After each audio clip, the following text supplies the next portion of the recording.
I find things that are illuminating every day on this program. I hope you do too. But now I've tapped into the Illumination Project. Take a look.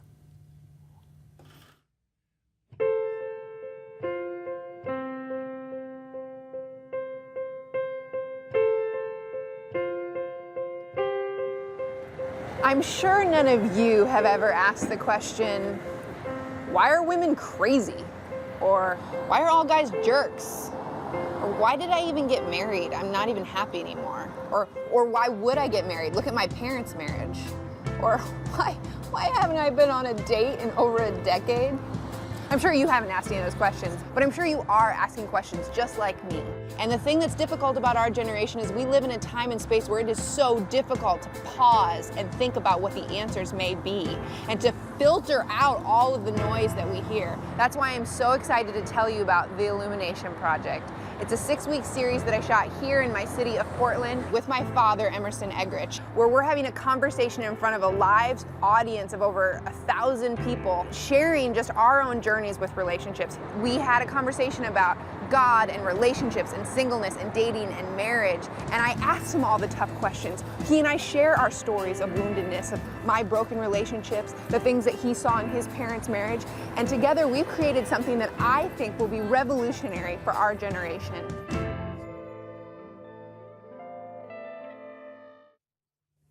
Joy Eggerich joins us again today, named by Christianity Today as one of 33 young people under the age of 33. Is it 33 and under? Yeah. Or under? Under 33. Well, I'm sure there are some 33-year-olds. Well, I don't know. You're just, what I know is you're just making it at 32. Yes.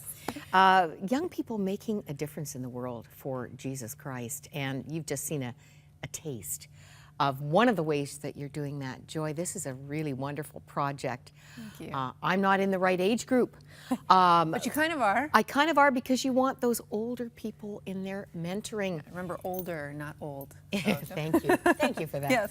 An intergenerational project, really. Yes. Talking about, I mean, Anne Ortland years ago said, all that matters is God and people and bringing the two together.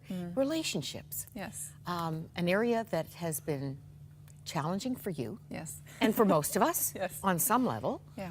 And now you are pouring in and providing this vehicle with the help of your dad. Yeah. A place for people to reflect and talk about how to grow in this area. Yeah. Well, yeah, I mean, if it's a question of whether people have thoughts and opinions or questions about relationships, just sit on an airplane and tell someone what you do and say that what you do is work for your parents who run a marriage ministry. And you'll find out that everyone has an opinion. You're good for the whole flight. Oh, yeah. So if I put my earbuds in, no offense, I mean, that's what I realize. I'm like, wow, everybody has a story in this area. Everybody has, parents that either were good, bad, present, not, but you have a model of marriage that you saw, that you liked or you didn't like, that caused excitement or fear. And those questions need to be talked about, discussed. And I think that it's important for people within the church specifically, but also outside of the church, to be talking with people who are in different stages. I think that's one of the things that I hope will start with people doing the Illumination Project and go beyond this study that's 6 weeks. And that is, instead of the church going, hey, oh, you're a single, let's go to the singles group, or hey, you're new parents, go to this group, or hey, you're empty nesters, go to this Sunday school class. There's time and space for that, but I really think if we look at Scripture and what the church and the community of the body of Christ was supposed to be as people together. I mean, Titus talks about the old teaching the young, and Paul talks to Timothy about, going and speaking. So obviously he knew that his youth was making him feel intimidated. But obviously Paul was saying that doesn't matter. You need to be talking with people that were older than you. We can all learn from each other.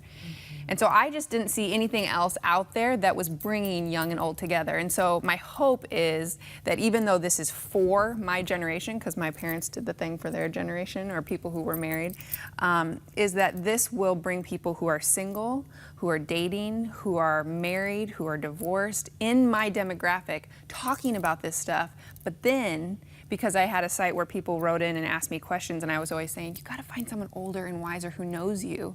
I realized we need to bring in that older, wiser counsel that Titus talks about. So that's where I hope people like you will say, hey, you know what? I'm just going to open my home. Maybe we'll have a meal together, and then we'll watch a little clip of Joy and her dad. About 30 minutes, 25 or 30 minutes. Yeah, and then we'll talk and we'll discuss, and it's not hard to get these conversations going. Oh, please. I mean, first of all, it's so, you have a marvelous sense of humor. You are so spontaneous, and watching you and your dad together, how novel is that? Often you're posing the question, he's responding, but the back and forth is terrific. I like that you call it novel. Some people would say weird, but thank you. No, it's just too fun. You are wacky, and it makes it so fun. Like I think I said yesterday, you might even see a unicorn in there somewhere. Yes. You'll get lots of laughs. It's so refreshing. But here I am watching, and by the way, I watched all 6 sessions. I didn't want to miss one. And I found myself wanting to get in a conversation. Yeah. Now, your audience isn't part of the conversation till the very last session where you have Q&A. But there is no way people are going to watch this for 25 or 30 minutes and not want to get talking. Yeah. And I see 2 huge cultural needs being met right away. First of all, reflection. Yeah. How much time are we spending unplugged from everything and thinking about our lives and our relationships? Yeah. And how much are we, well, here's the great thing you bring to the fore is keep your relationships in the light. You tell me what you mean by that. Well, a number of things. I mean, I think what you were just saying of, you know, we have so much distraction. I feel like it is so hard to be introspective. You know, I was even looking at my 4-year-old nephew and how when we were little, we would be like, we're bored. Mom, there's nothing to do. We're bored. And I'm like, this kid has constant stimuli around him. And that's how I feel as an adult, like to actually take time to stop and be alone. I have a cemetery next to my house, and I go there multiple times a week. And I really should probably go without my phone, but it's like I have to go to a place where there's no people, where there's stillness, so that I can think. And I feel like really it's, if we are introspective, sometimes it moves into the place of almost, you know, just becoming so self-focused and narcissistic. But if we could be introspective in a small group setting where we, even after the videos finish, I say, because I know people are going to want to jump into conversation, I say, take a minute to stop. And everybody just write what they're thinking or they're feeling, because let it distill a bit. Yeah, but then have someone there to bounce these things off, your peers and someone older, someone who may be single if you're married, someone who's married if you're single.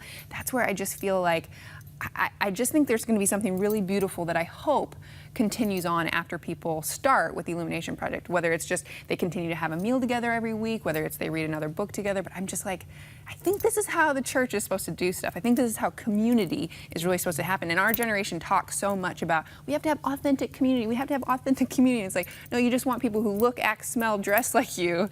But to have real authentic community, you have to have people that are in different life stages who may have differing opinions. And that's why I loved having this conversation with my dad, because my dad and I have come to this point where we are okay having differing opinions, knowing that we still both love God, we still both want to help people, and I think that's the very premise of what he brings to, you know, the love and respect message. We're not wrong as men and women, we're just different. I want to give a space right here, right now, for people to see that interaction. Father, daughter, take a look. And they can be important, like management of money. One of you's a spender, the other's a saver. There can be, how many times are you going to be sexually intimate during the week? Does she want it less or more? Does he want it less or more? Who's going to decide that? Fun conversations to have with your dad. Yeah, that's right, that's right. Yeah. So,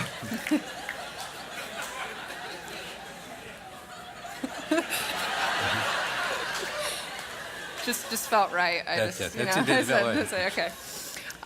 Well, but my point then, and I'm trying to bring back. Sorry. Well, that's good. I don't think I have to answer the question now. No, I want you to. No, because your testimony's, I think, very exciting. Yeah, well, thank you. Because Yes, you're yes. still single, so your testimony is wonderful. It's making this series work for us. Yeah. Oh, boy.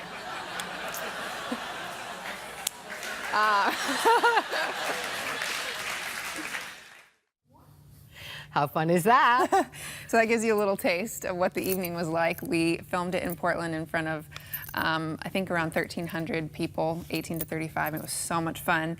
But I wanted to answer again, kind of what you said, living your relationships in the light. So it's in that sphere of community, being in community. And I just think that so often I talk to people, I'm like, oh, have your parents met your boyfriend or girlfriend? And they're like, no, I can't do that. And they're like, I don't like when my parents get in my business, or I haven't introduced them to my friends yet. It's like there's this hesitation to introduce someone that someone's dating to friends and family because it's annoying, because it's a burden or whatever. And I'm like, maybe let it be a little annoying. Like, it's okay. Most of the time those people care, and maybe they might have strong opinions, but it's going to be a lot less annoying than a divorce lawyer, you know?